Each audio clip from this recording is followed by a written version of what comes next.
Boa noite, Marilúcia, tudo bom? Boa noite todo mundo que tá aí entrando. Eu vou fazer essa live, tô fazendo aqui ao vivo, né, para que vocês possam também tirar dúvidas.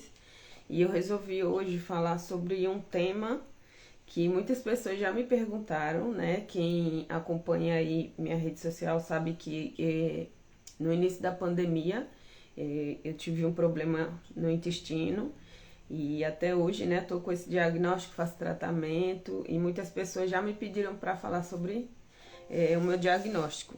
Então hoje eu resolvi falar. Eu tinha outro compromisso, mas já que foi cancelado, eu vou fazer essa live aqui com vocês. Se vocês quiserem convidar alguém para também é, tirar dúvidas, né? Saber um pouco mais sobre essa doença, vocês podem mandar aí. Essa setinha que tem aí no lado direito, na parte de baixo, tá? E eu vou começar. Eu trouxe um folheto, na verdade, que a Janssen me mandou, a empresa de um dos medicamentos que eu já fiz tratamento. E ela me mandou uma caixa de isopor, né, que é para me pegar a minha medicação. E também veio alguns folhetos. E eu achei ele bem resumido e eu trouxe ele. Eu vou ler um pouquinho, vou falar um pouco da minha experiência para vocês, tá bom? Se alguém que tiver aí já teve algum sintoma, se tem o diagnóstico de alguma DI, né, doença inflamatória intestinal, e quiser entrar para conversar comigo, fica à vontade, tá bom? É só mandar o convite aqui. Né, Tatiana? Se você quiser conversar com a gente ao vivo, você manda aqui que eu te chamo, tá bom? Então, gente, a DI, ela tem duas doenças dentro desse grupo das doenças inflamatórias intestinais, que é a retocolite ulcerativa e a doença de Crohn, tá? Então, ela é caracterizada por uma inflamação, e essa inflamação na retocolite, ela pega sempre uma parte prolongada, né? A doença de Crohn, ela tem lugares diferentes. Então, a retocolite, ela é como uma ferida que tem, né, no reto e no cólon. A minha retocolite, ela é no final do intestino, no início do reto, tá? Então, existem períodos em que a gente tem uma piora, né, nos sintomas, a gente sente muitos sintomas. Boa noite a todo mundo que está entrando. Eu tô bem, graças a Deus. Espero que todos estejam bem também. E tem um período que é o período que a gente vai chamando ali que a gente tá entrando em remissão, né? Que é aquele período que a gente tá se sentindo melhor, que temos menos sintomas, tá?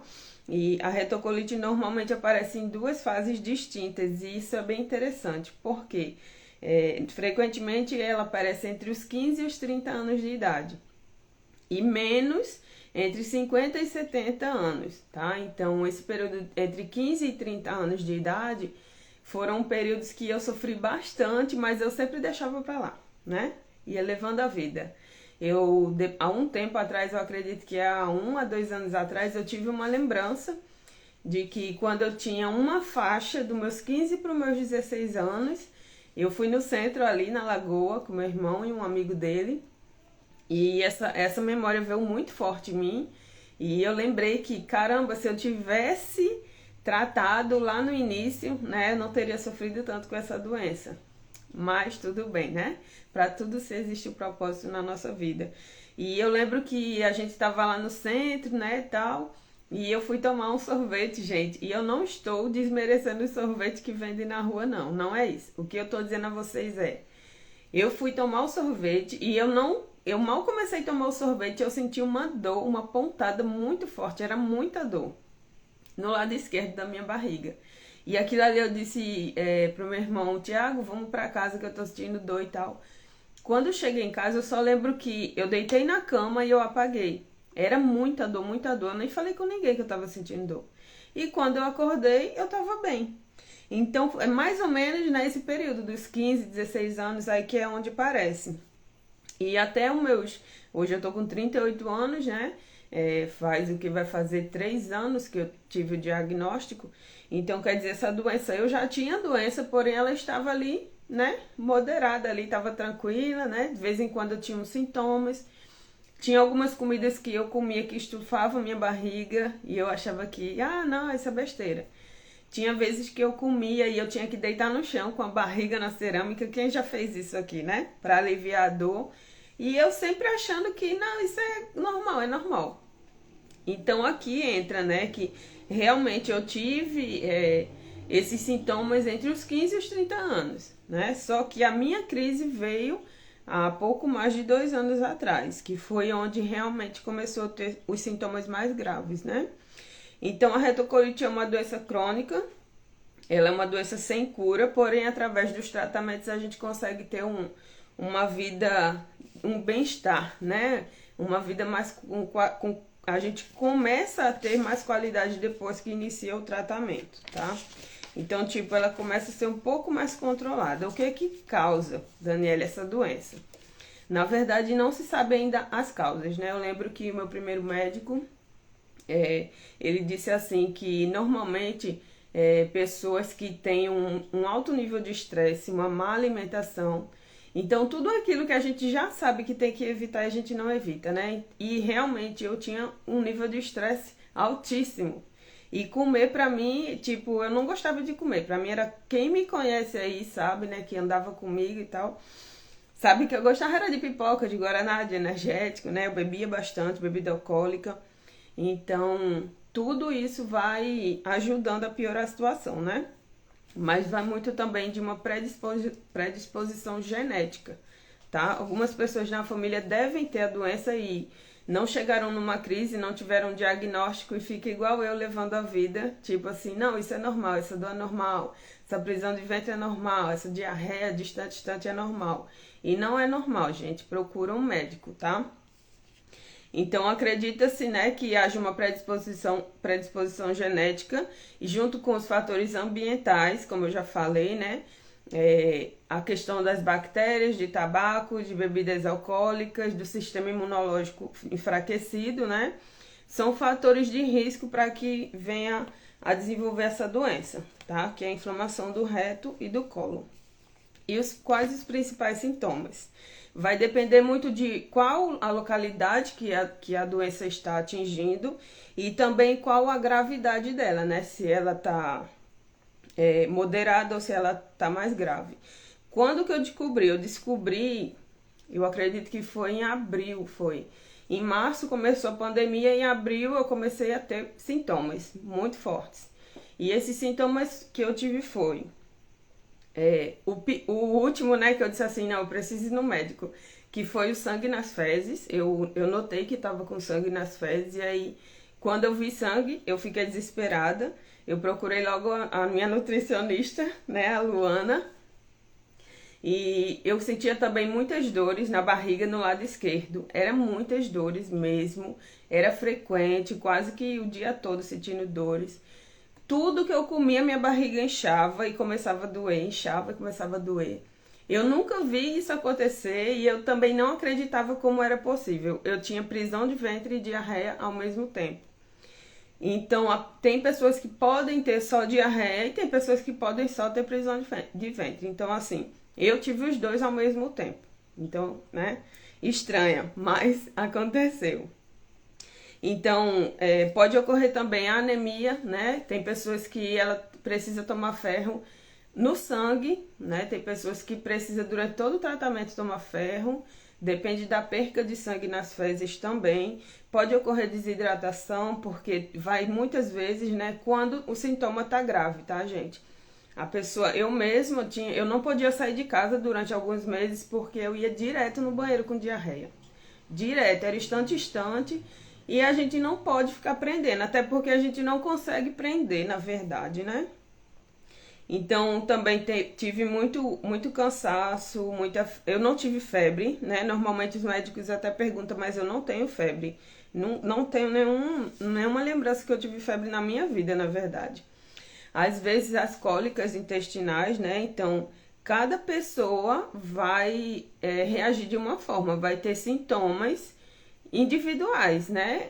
Por exemplo, eu tive muito sangramento, eu tive muito muco nas fezes. Então, se você tem ou conhece alguém que tenha muco nas fezes, que é como se fosse um catarro, sangue nas fezes, dores abdominais constantes, sabe? A barriga incha com alguns alimentos. Não fica evitando, fazendo examezinho, tomando remedinho de YouTube, de vizinho. Não, procura um médico para avaliar, tá? Aqui outra coisa, pode afetar outras partes do corpo também, né? Pode afetar o fígado, pode trazer osteoporose, problemas na pele, problemas na vista, né? Até por conta da medicação que a gente toma, afeta muitas outras coisas. O que me afetou bastante, me incomodava, era muito as dores nas juntas, né? Eu passei um certo tempo debilitada em cima de uma cama.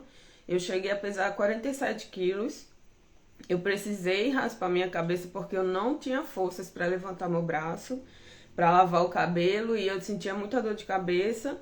Então, cada pessoa vai responder conforme o seu organismo, né? Cada pessoa vai ter a sua forma de reagir à medicação e também vai ter os sintomas diferenciados. Então, como que é feito o diagnóstico? O meu diagnóstico foi o seguinte: estava no início da pandemia e todo mundo dizendo, fulano morreu, fulano morreu, fulano morreu. E quando eu comecei a ter a diarreia junto com a prisão de ventre e comecei a ter muitas dores, quando apareceu a primeira vez o sangue, porque eu sempre observava, né, minhas fezes, e isso é muito importante. Existe ainda, né, muito tabu, as brincadeiras, não sei o que, isso, falando de fezes e tal, mas, gente, isso não é brincadeira, isso tem pessoas que morrem com essa doença porque não tratam, tá? Então, eu digo a vocês, observem suas fezes, tá? Eu aprendi muito com a nutricionista que me acompanhou, a Ingrid Luana. Eu acho que é Ingrid Luana, eu chamo ela de Luana, tá? Eu vou deixar até o arroba dela, tá bom? Embaixo nos comentários aqui do vídeo. Eu procurei ela, eu falei tudinho e ela disse assim, Dani, a gente vai passar 30 dias você fazendo uma dieta para limpar, né, o seu organismo e tal. E se continuar aparecendo sangue, você vai ter que ir em um médico específico, né? E aí o meu esposo até disse, ele ficou muito preocupado porque ele disse assim, você não pode ir para o hospital porque tem muita gente morrendo nos hospitais e tal. Mas Deus foi muito bom comigo em todos os aspectos, sabe? Até assim, de chegar até esse médico, o Dr. Pedro Amorim, e eu consegui fazer o exame, tudo certinho, né? Sem risco para minha saúde. Foi diagnosticado por um exame chamado colonoscopia, que ele fez. Ele também passou alguns exames de sangue, né, exames laboratoriais, também pedem normalmente, né, alguns exames para fazer essa investigação, alguns exames endoscópicos, que diz, né, que é endoscopia. Eu não fiz esse exame ainda, graças a Deus. O que eu fiz é o que é pelo reto, que é uma câmerazinha para ver tudinho. Ali foi diagnosticado que eu tinha retocolite ulcerativa, tá? Então, tanto pode haver... na verdade, assim, é uma junção, né? Eles vão pegando os exames que são necessários para ter um diagnóstico. E a colonoscopia foi aquela que realmente trouxe o meu diagnóstico certinho, tá? Como que controla essa doença, Daniele? Gente, eu falo muito rápido, tá? Se alguém quiser deixar alguma pergunta aí, pode deixar. E se eu estiver falando rápido demais, vocês me avisem. Então, como controlar a doença? Na verdade, a doença, o objetivo desse tratamento é controlar os sintomas, porque é uma doença sem cura. E aí você pode me falar, tenha fé que Deus pode o impossível, e eu creio, tá? Eu creio em Deus, mas é uma doença que não tem cura. Porém, é uma doença que existe tratamento para que eu tenha uma qualidade de vida como eu tinha antes, tá bom? Boa noite, pessoal, vocês que estão entrando aí. Se vocês quiserem deixar alguma dúvida, fazer alguma pergunta aqui, fica à vontade, tá? Então, é uma doença crônica, é uma doença que não tem cura, porém é uma doença que se a gente fizer o tratamento direitinho, a gente consegue ter qualidade de vida, sim. Boa noite, Francilma, seja bem-vinda. Então, o objetivo, na verdade, é cicatrizar essa lesão, né? Essa ferida do intestino.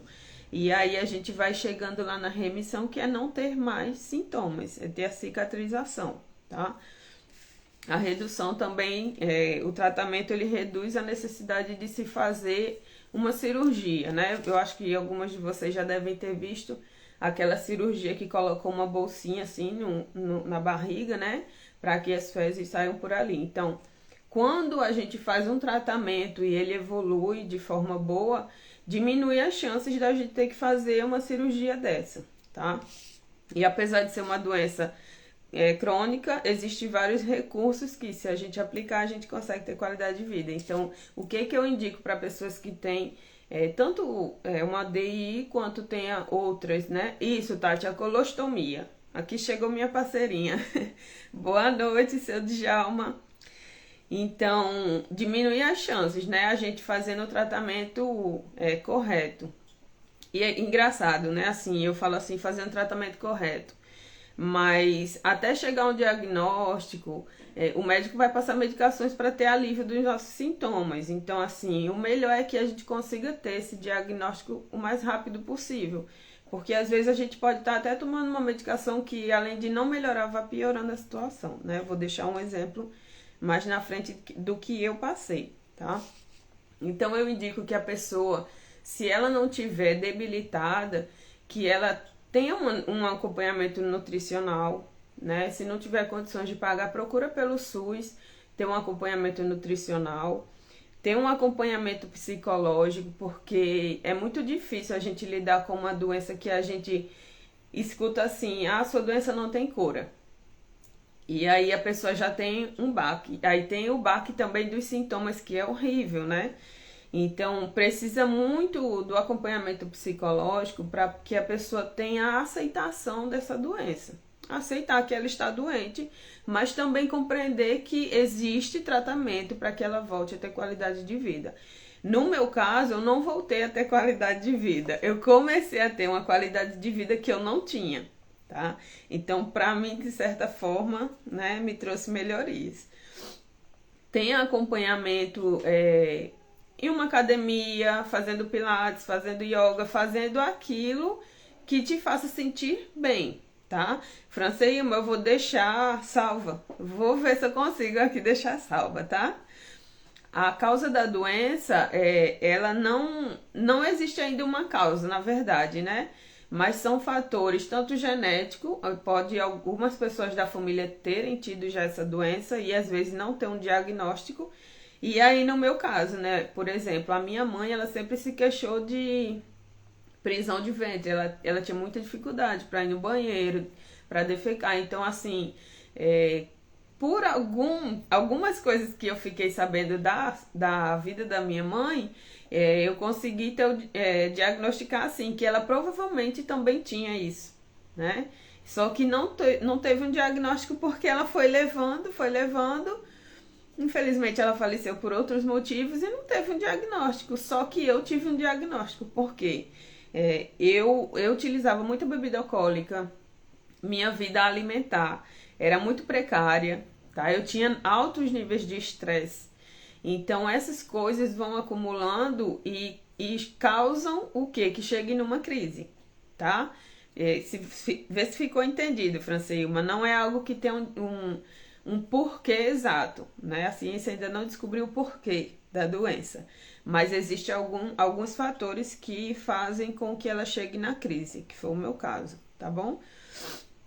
Então, o que mais que eu posso falar aqui? Para o tratamento, né? Existem diversas opções de medicamentos também.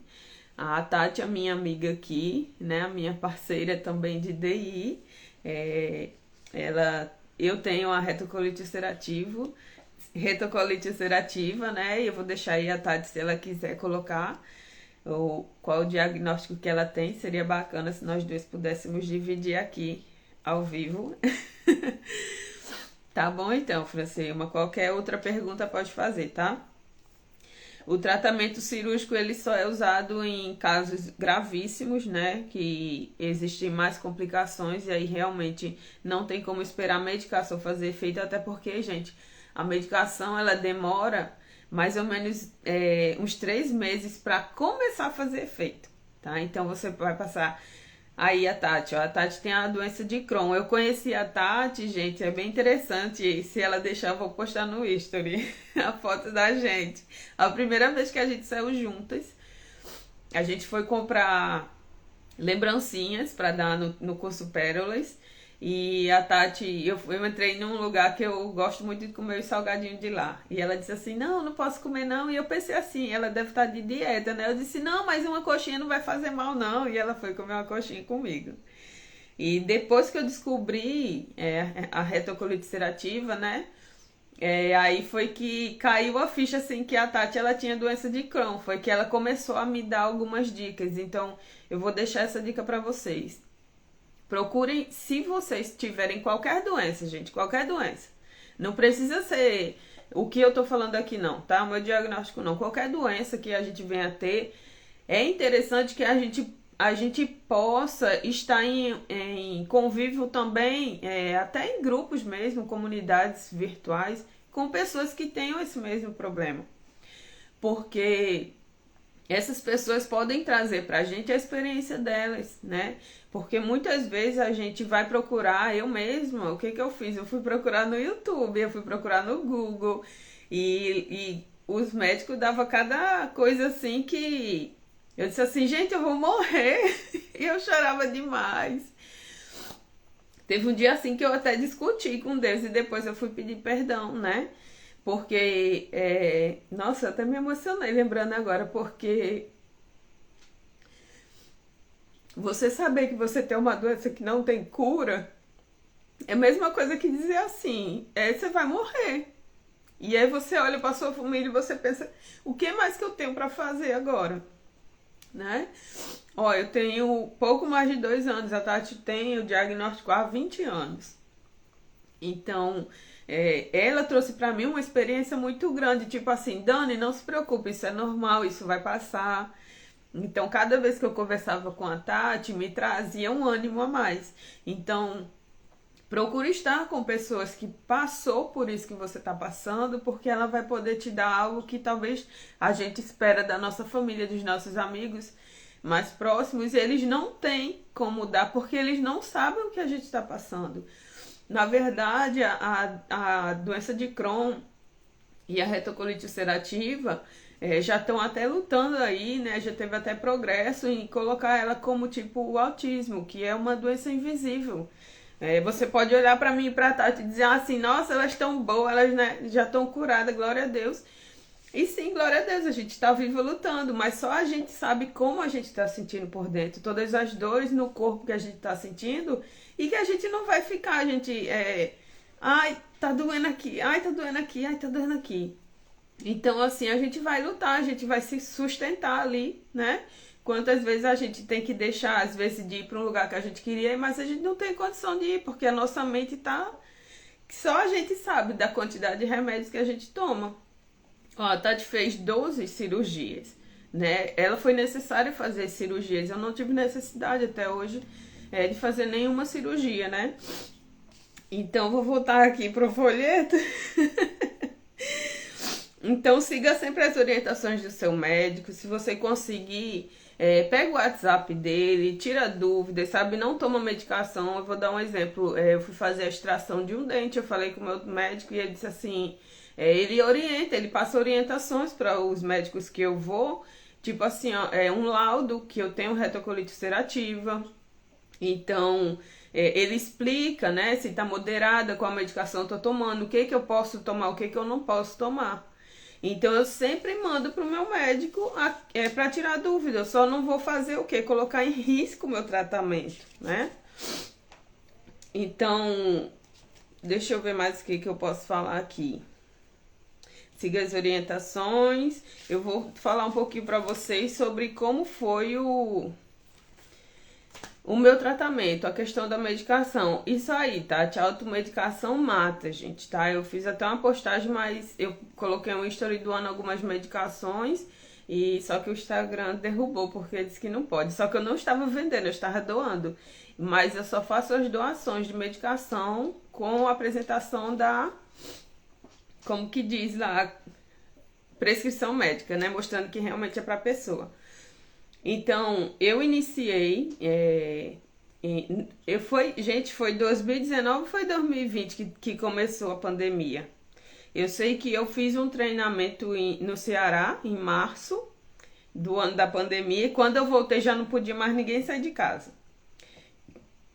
Desculpa. E então, assim, meu trajeto foi, eu voltei, e aí a gente dentro de casa o tempo todo, e a gente começou o quê? Comer. A gente comia muito, e eu comendo tudo aquilo que eu não podia, porque eu já fazia dieta que eu malhava para ganhar massa muscular. Pronto, aí em 2020. E aí, quando foi no finalzinho de abril, foi quando eu entrei em contato com a Luana, a nutricionista. E a gente começou a trabalhar a questão de quê? Oi, Patrícia, boa noite, lindona. Então, eu comecei a trabalhar a questão da minha alimentação. Mas eu continuei mal, continuei mal. E aí a nutricionista disse, "Dani, você tem que procurar um médico. Você tem que procurar um gastroenterologista, né? E aí eu fui atrás, procurando o pessoal, mandando WhatsApp para todo mundo que eu conhecia, dizendo assim, gente, quem conhece um gastro que esteja atendendo online, né? Porque não podia sair, gente. E aí eu consegui o contato do médico e ele disse, olha, eu não estou fazendo os exames, mas tem um local que está fazendo. E lá não tem problema, porque cada um, né, vai entrar no seu horário, é tudo higienizado e tal. Fui lá, fiz o exame, em junho eu estava com diagnóstico. E a medicação era muito cara. A medicação ainda é muito cara. Hoje eu já recebo pelo SUS, né? Eu recebo no CDMEX lá de João Pessoa. Hoje o meu tratamento também é pelo SUS, porque eu passei mais de 1 ano e meio, quase 2 anos, fazendo o meu tratamento todo particular. E aí eu consegui, né? Cheguei no HU através do meu médico, por encaminhamento, e eu faço lá o acompanhamento, tá? Hoje eu faço o acompanhamento com o gastro, eu faço o acompanhamento com... Eu dei um tempo no nutricionista, mas eu tava com a nutricionista.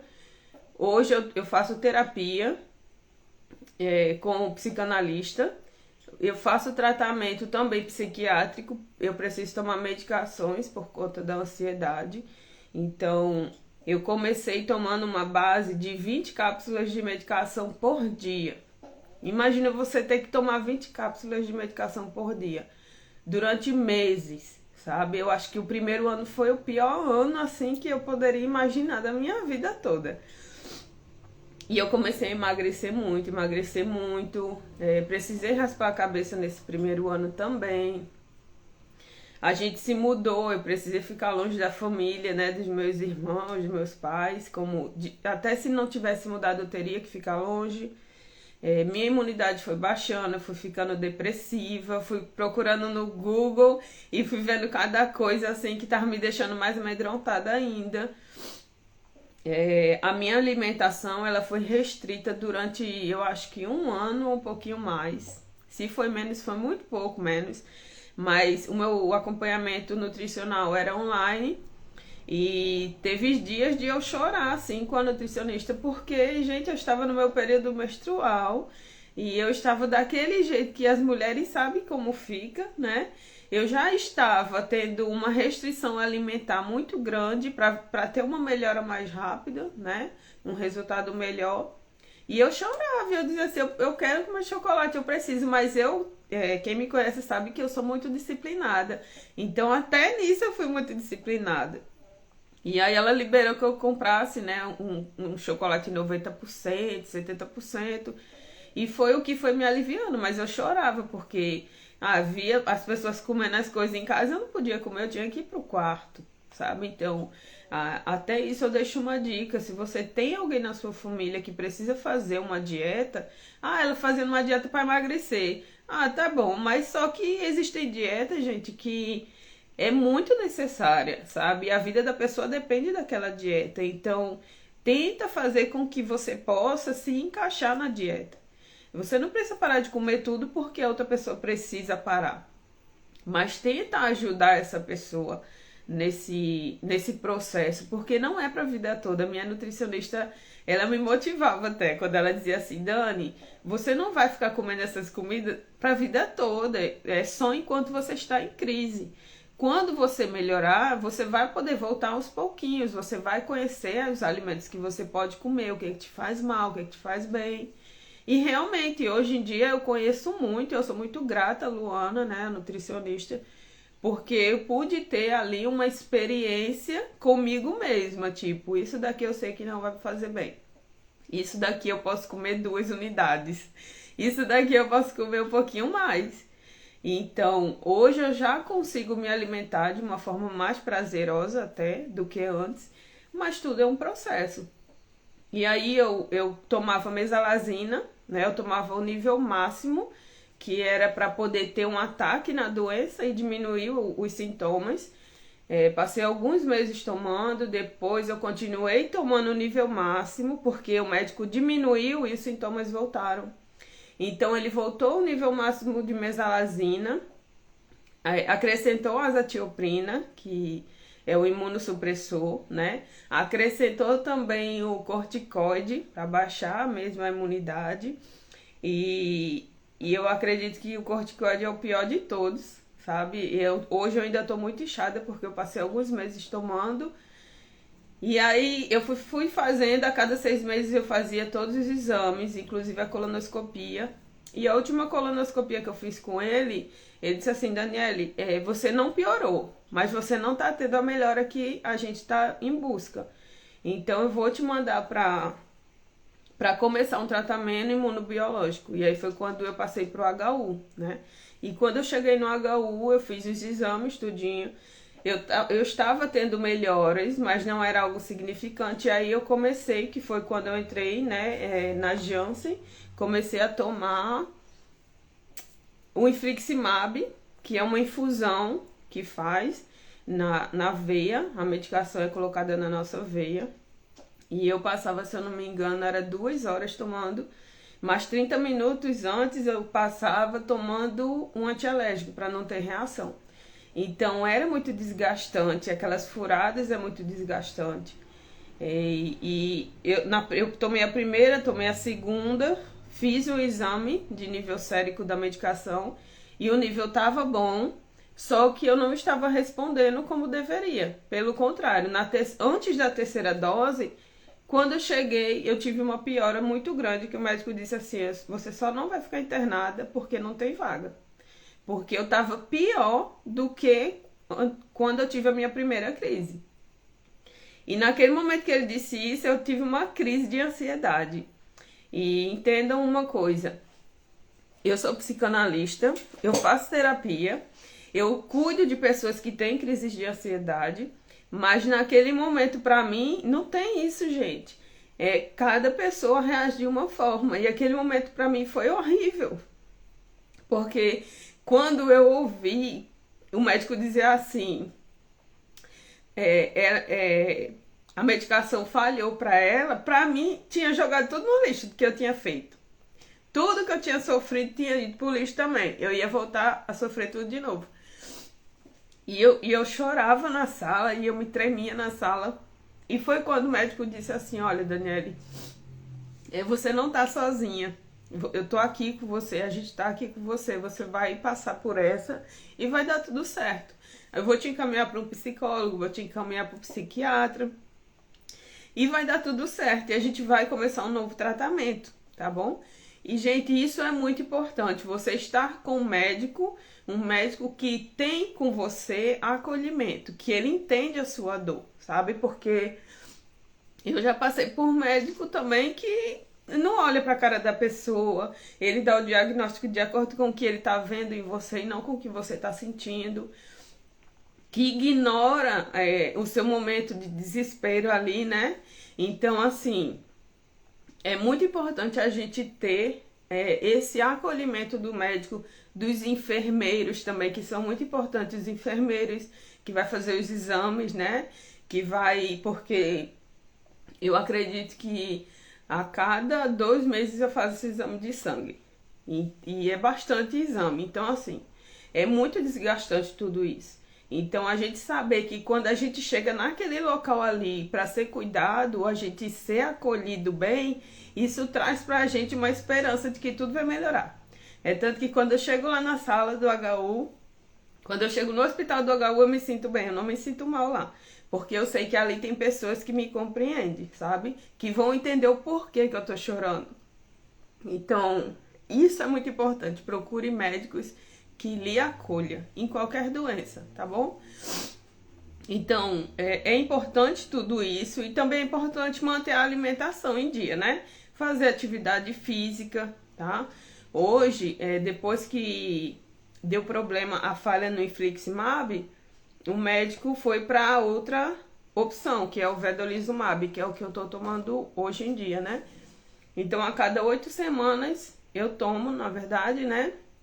A cada 8 semanas eu tomo a infusão de infliximab, também é de vedolizumab, que também é na veia, tá?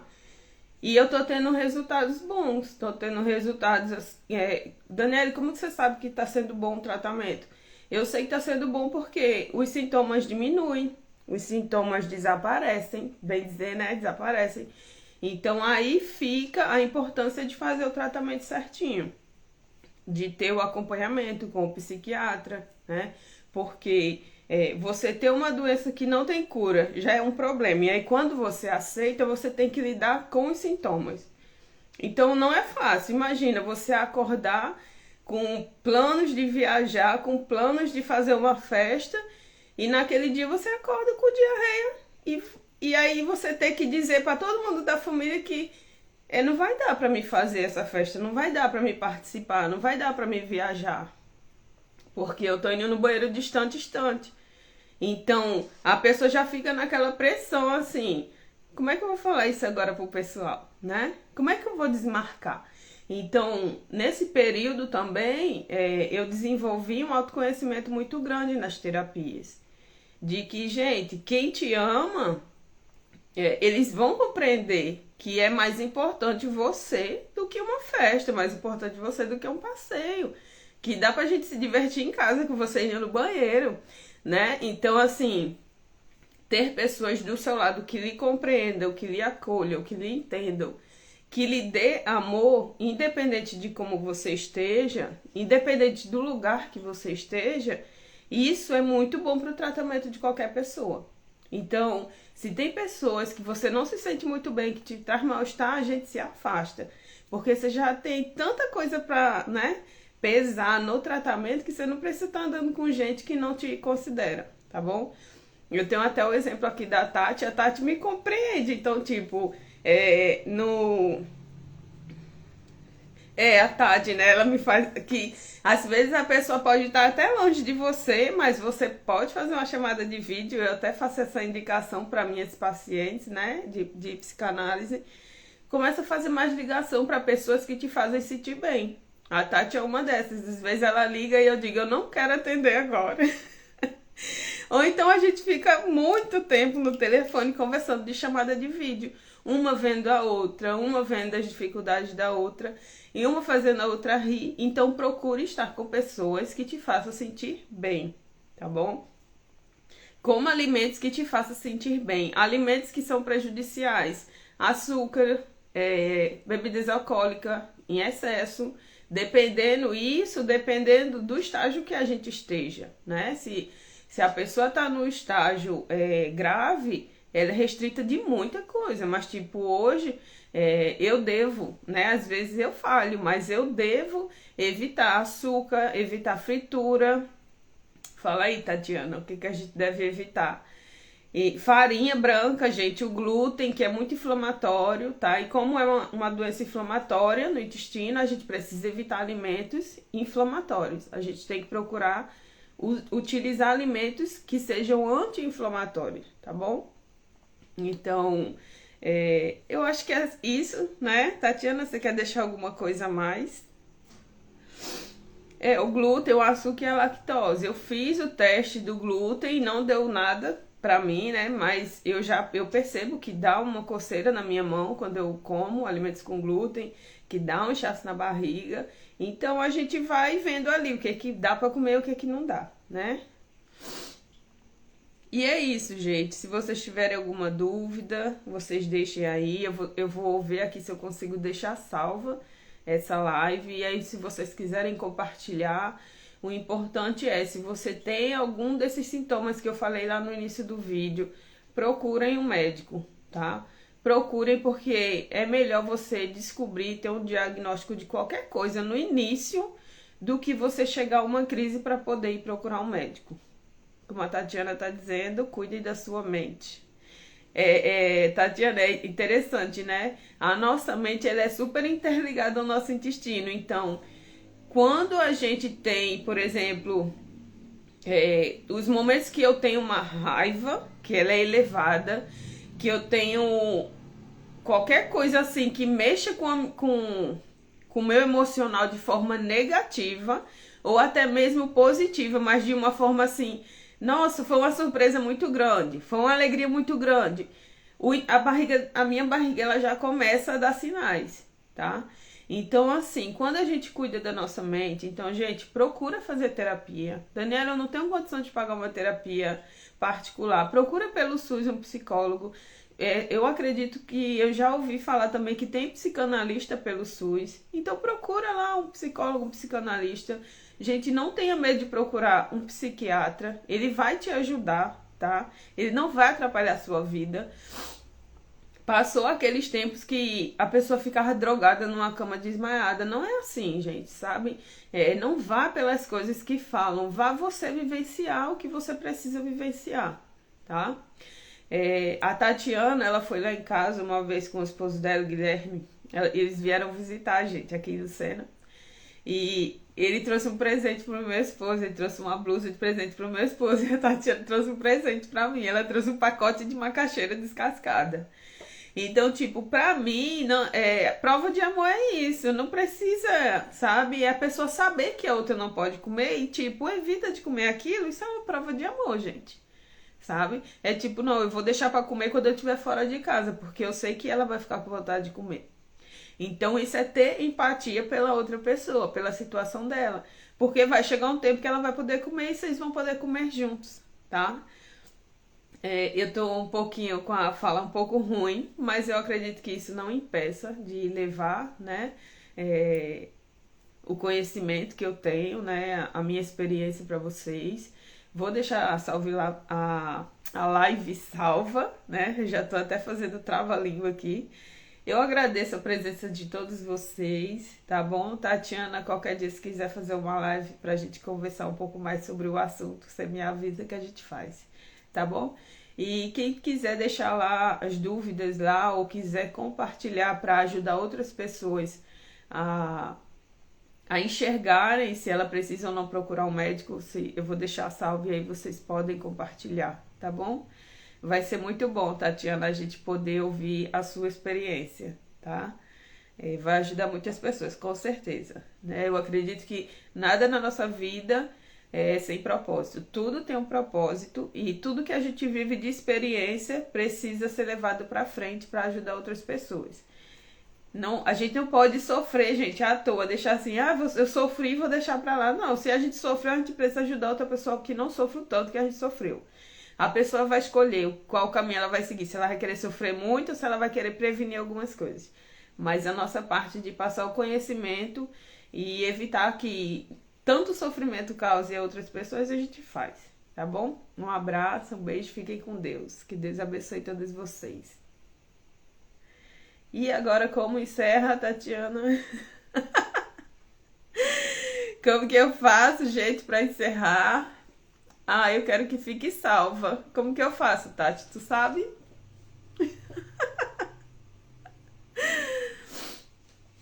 Me ajude?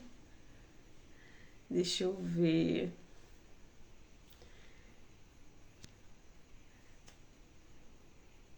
Encerrar.